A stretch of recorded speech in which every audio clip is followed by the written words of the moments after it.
On behalf of Akuno Sankofa Bay, you know what I'm saying? Jay, where you at? We trying to help our people elevate. Hope. HOPE. We giving them hope. We doing what we gotta do, you know. Every day, one step at a time, man. We gonna make it happen. Helping our people elevate. Yeah. Sometimes I practice, focus, thought, and meditate. I'm trying to come with other ways to help our people elevate. And seeking knowledge make me levitate. The lifted mental state is what results from how we orchestrate. This for the family's sake. Let's self-reflect and self-evaluate. And every day, make sure the steps you take, you calculate. Receive a master's fate. I know I can't exist without the hate, but that's okay. I balance that with higher self today. Success is on this way, and after that, my flesh can pass away.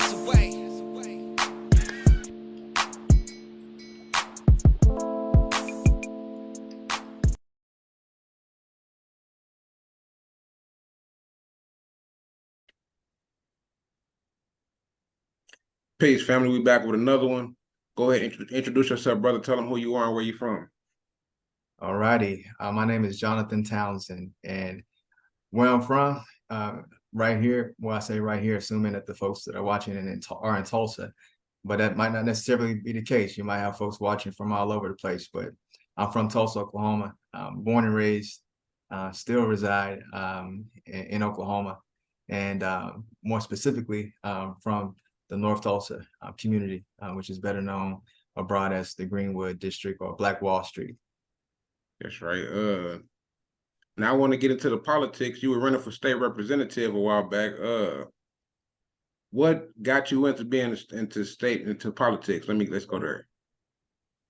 All right, yeah, well, for sure. I guess part of that could have been expounded upon as a part of that the initial introduction too. But as I said, I'm from the community of the North Tulsa community. So what you're referring to was a political couple of campaigns that I ran, I guess back in 2015, 2016, for state representative, where I ran for House District 73, which was North Tulsa and downtown Tulsa as well. And on two occasions, and on both occasions, I came up a little bit short, but the experience was quite incredible, and a lot of lessons were learned.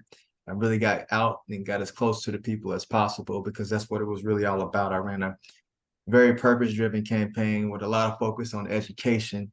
It's kind of like my main pillar on which I campaigned on. And at the time, I was also a school teacher as well, taught in a couple of schools in that community for about 4 years, a school called Burroughs Elementary and a school called Walt Whitman Elementary, which happened to be the latter is the elementary school that I went to when I was a kid. So that was really cool too, to be able to go back to the same school, and even some of the same employees that were there teaching me when I was little, were my workers at that time. So that was extremely dope.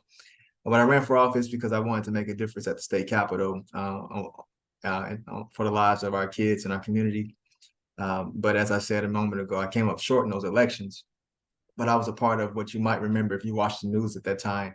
They called the teacher caucus, and you had it was like 20 of us teachers who were running for the state legislature at that time from Oklahoma, and a few did win. Most of us did not, and I was one who didn't. But at the same time, I had a really good relationship with a guy who was running for mayor at the same time, and he ultimately got elected, and that is our current mayor, G.T. Bynum, here in the city of Tulsa. And the same day that I lost was the same day that he won. And he ended up reaching out to me a few weeks later and asked me to join his mayoral administration, where I ended up being an education advisor to him at the city of Tulsa. So although I didn't get a chance to do it the way I had envisioned at the state legislature, I was still serving with the mayor as his education advisor here at the city level of government. And we were still able to do a lot of really cool things for the first few years where I worked with him and as the assistant to the mayor for community development and policy. So it just kind of shows you that sometimes you want to do something, or you think there's one way to get there, and then that way doesn't work out, but there's another way that things another door open up for you. Yeah, I think intention is very crucial, and I believe, to this day, that my intentions for to be a servant and a difference maker for the voiceless, and that as it relates to education and community work. So that's a little bit about kind of my journey and why I wanted to get involved in politics and in education too. because I studied both in school. I have a bachelor's in politics and government and a master's in education and leadership. So when those two worlds kind of collide, such opportunities kind of make themselves known.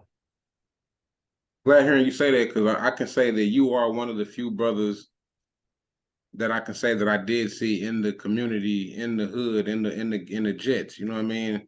Reaching out to the people.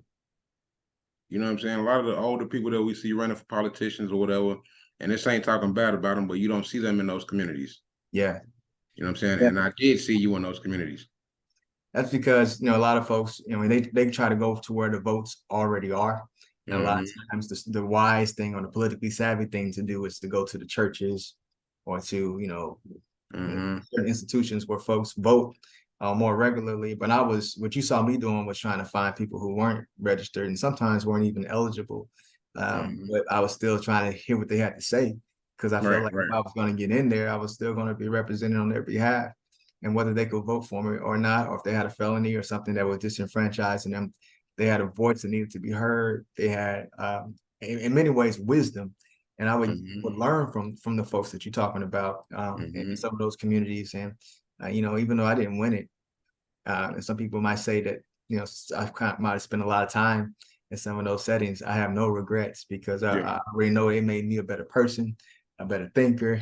Yeah. Get the respect and knowledge from, a whole different array of people. And at the same time, at the end of the day, I'm from there too. So for me, it was just being home. That's right. You can relate to those people. Oh, for sure. For sure. How long have you been active in? I know you do your community work. How long have you been active in the community? Tell us a little bit about what you do. Yeah, man. So it's amazing now. I guess we're in 2023. Yeah. And the story that we're talking about right now was back in 2015. Yeah. That right there is 8 years. And that was when I was running. So, I had years of trying to get to the point where I would have the confidence and the relationships too. So now you got to push that back, I don't know, 5 or 6 years.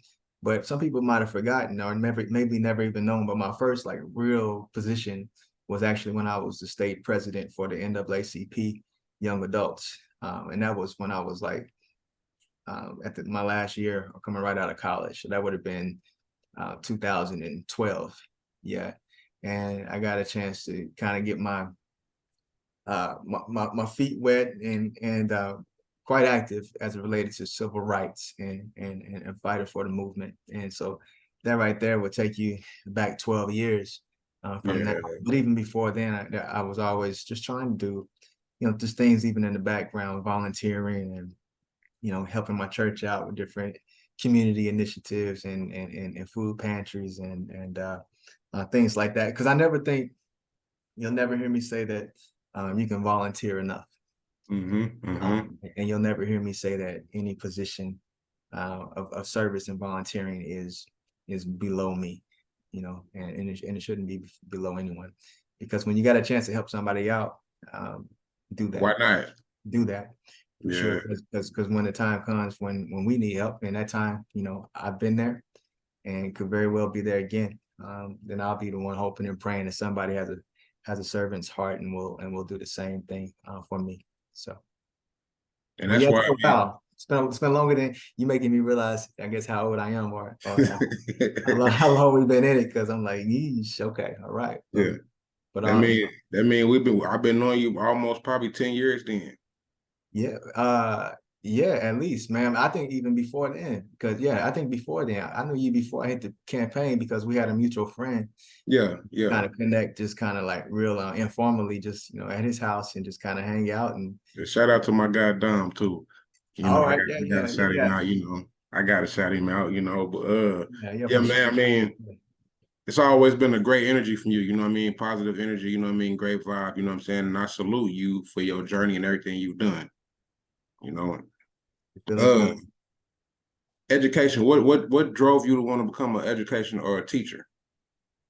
Yeah, so for me, I think I've always had the most confidence in education being able to change the world more than anything else being able to change the world. I always felt like, okay, we got 99 problems in society. Mhm. 99 things going on, going wrong. But what one thing can maybe help, make a difference in these 99 other dilemmas that we have within our civilization in this society.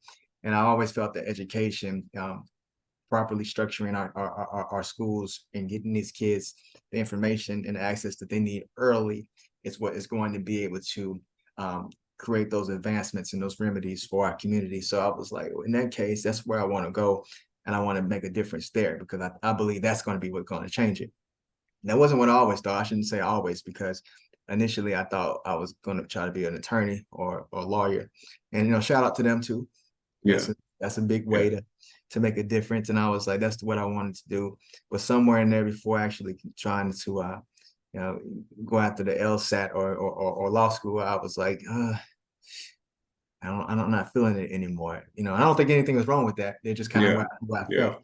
And I kind of my mind shifted to education being the route that I wanted to go, to try to make that same difference that I thought maybe being an attorney or a lawyer might help me to make. So what did that do? That took me to graduate school, studying education. That took me to going back to Tulsa Public Schools and just applying, not even as a certified teacher off top, but just as an assistant, and just going back to some of the schools that I went to as a kid, and just starting there, and I began to build, and then of course I ran for office and everything under the education light too, or lens. But I really think that is Nelson Mandela said it. One of my favorite quotes is that education is the greatest weapon that could be used to change the world. And I really believe that. And I always said that weapons, when they're used appropriately, are in a way of self-defense or, to protect yourself. And I think that education as a weapon protects you from, poverty or, health. That goes into the school to prison pipeline system. Yeah. You know what I mean? So education is important because we want to prevent our youth from going down that route that's designed for us. Right. Absolutely. So when used appropriately, that's what a weapon is used for, to protect you. And I see education as a way to protect our communities from high poverty rates or suicide rates or incarceration rates or whatever it is we need more protection from. So that leads me to where I am now, because I didn't even mention that in my opening, but I currently am the executive director or the superintendent for a charter school district here in Tulsa called Tulsa School of Arts and Sciences, or TSAS, more commonly known as TSAS. And so I have a high school and a middle school that are both housed in one building, and I've got about 530 kids, 50 to 60 teachers and adult employees in the building. And it's an incredible opportunity to be able to lead such an institution. But it's really, what's even more amazing is that it's giving me the chance to do more than what I wanted to do or thought I would be able to do in some of those other capacities, and more directly in the lives of the kids and the adults in the communities that we serve every single day in North Tulsa. Yeah, like you say, you get that hands-on experience with them. You can actually interact with them, and you can actually change their life. You know what I mean? You're there with them, and they watch you, so they're learning as they watch. You know what I mean? As they observe. Yeah. And that's why I say the children are the future. And I'm glad you chose education, bro, because that's something a lot of us, we tend to shun as adults. Yeah. We don't know how important it is for us, but mostly for our children, because they're the future. You know what I mean? Absolutely. And, a lot of people, and the reason why a lot of people shun it, I mean, they're brilliant and smart people who could make a difference in a classroom or in some way, but that's not a profession you're going to choose if you're just trying to get a bag. You're not going to get an education thinking that you're going to make a whole lot of money or get rich, but you do it for other reasons. So that's why I've always had a lot of respect for educators, and that's also why a lot of people who could be great educators are, have the knowledge or the mental acumen, they don't necessarily go for it. And again, there's no judgment or shade to anybody. Right. You can be an engineer, or you can teach an engineering or chemistry class. And you make a whole lot more money maybe if you're just being one instead of teaching mathematics, for a school system. But We've got some really good people in our building, and I love and respect them all, and try to do everything I can as the CEO to advocate for them, and to make the teaching experience one that is as rewarding as possible. When you were given that opportunity as superintendent, how did that feel? Man, that's a great question, man. It almost felt, it was kind of one of those pinch me if I'm dreaming moments, you know. Yeah. Honestly, because I mean, just think about it, just do the math, man. We got about 560 districts in Oklahoma, Mm-hmm. which means you got about 560 superintendents. And as far as Black men go, Right, right. I think, you know, I only know of, I don't know, four or five of us in the whole Right. state, unless I'm forgetting some or don't know some. And then I think about the few that I can think of, they're usually a lot older than me too. So it's almost, in some ways, you kind of get the sense of, you know, how did we get here? You know, Yeah. how did I even kind of pull this off? But I think, This is historical. yeah, man. Yeah.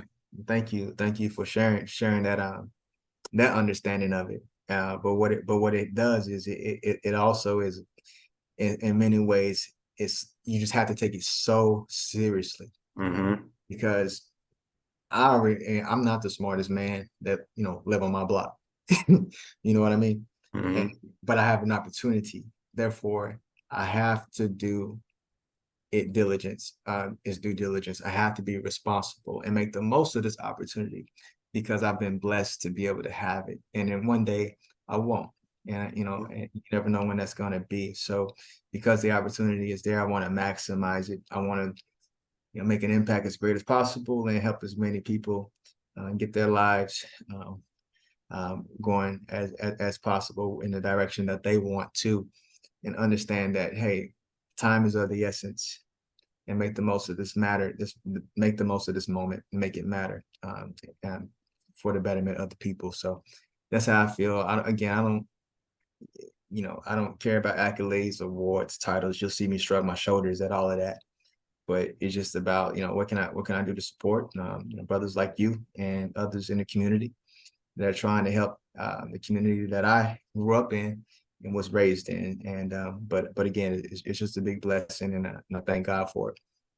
You know, and I'm glad I created this platform in the essence of, when you think of Tulsa in the moment right now, everybody think the negativity because of what's going on.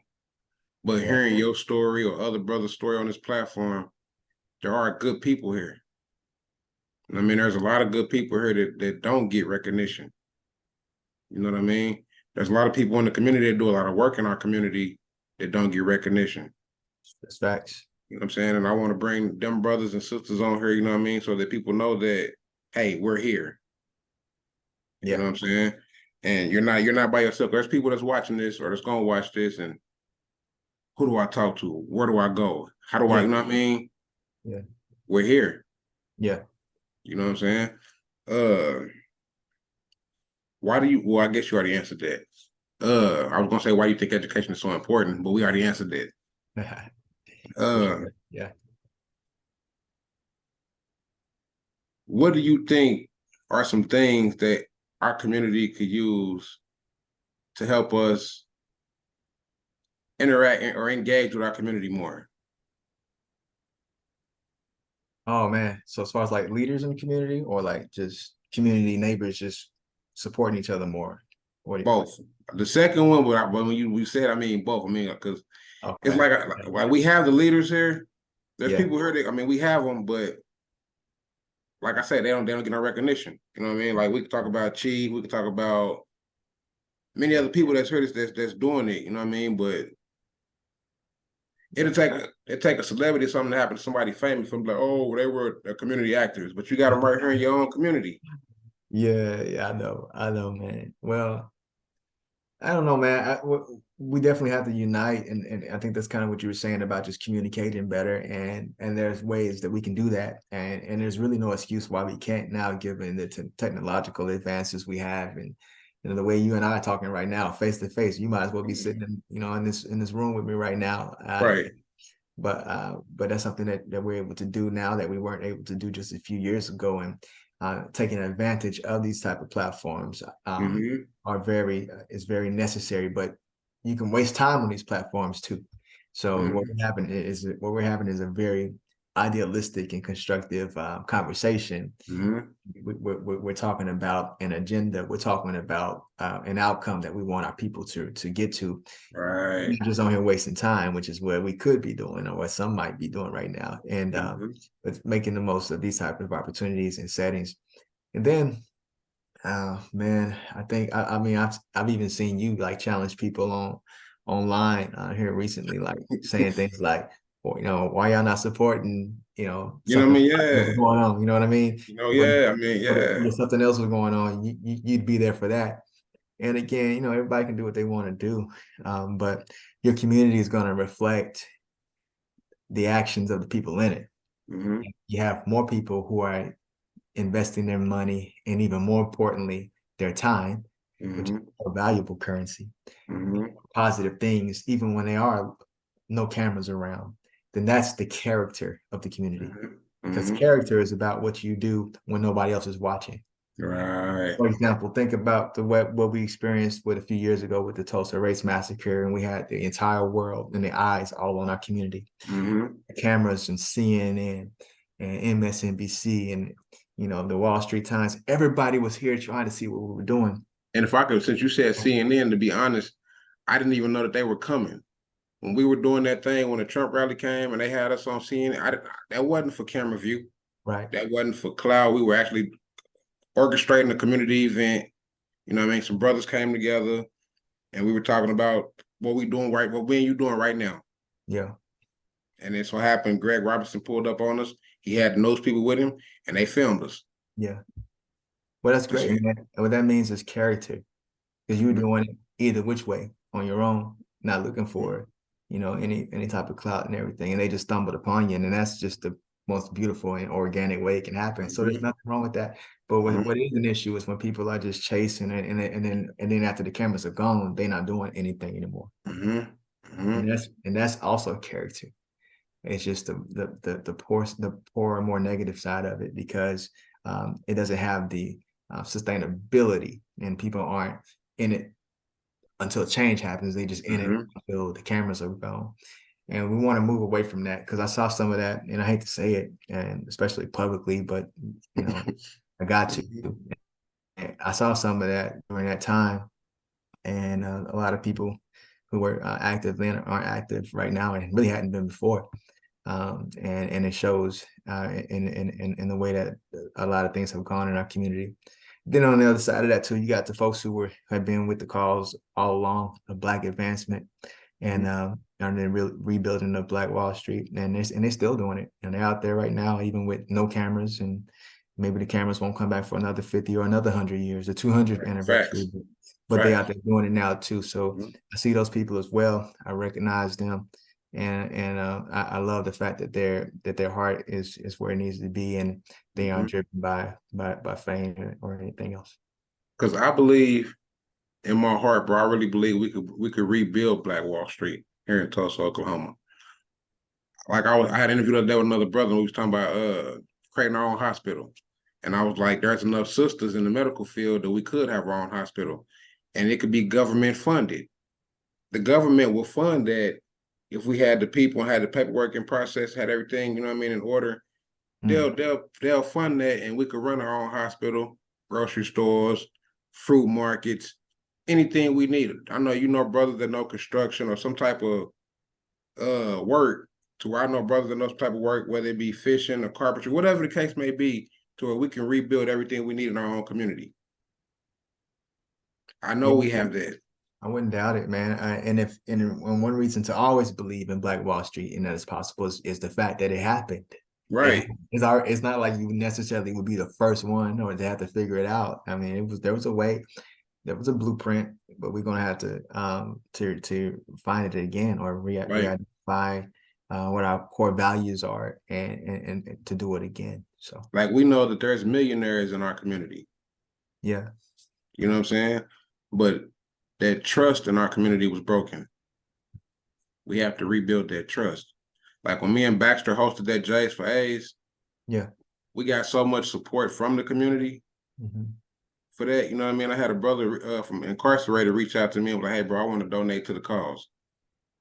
Yeah. I mean, he coming out, he coming out his books. You know what I mean? Coming out his pocket. Yeah. You know what I'm saying, to donate. I can't nothing but respect that. Yeah. You know what I mean? Because I know Tulsa is a good community. Yeah. Yeah. We just misled by the propaganda of television, the music industry, the bull crap they show on the Bad Girls Club, Love and Hip Hop, all, you know what I mean? The propaganda, the snow, all this old power, all of that bull crap. You know what I mean? You ain't gonna hear me defending much of any of that, because I'm with you on that. Yeah. But no, what's a message that you want to give to the people that's gonna watch this?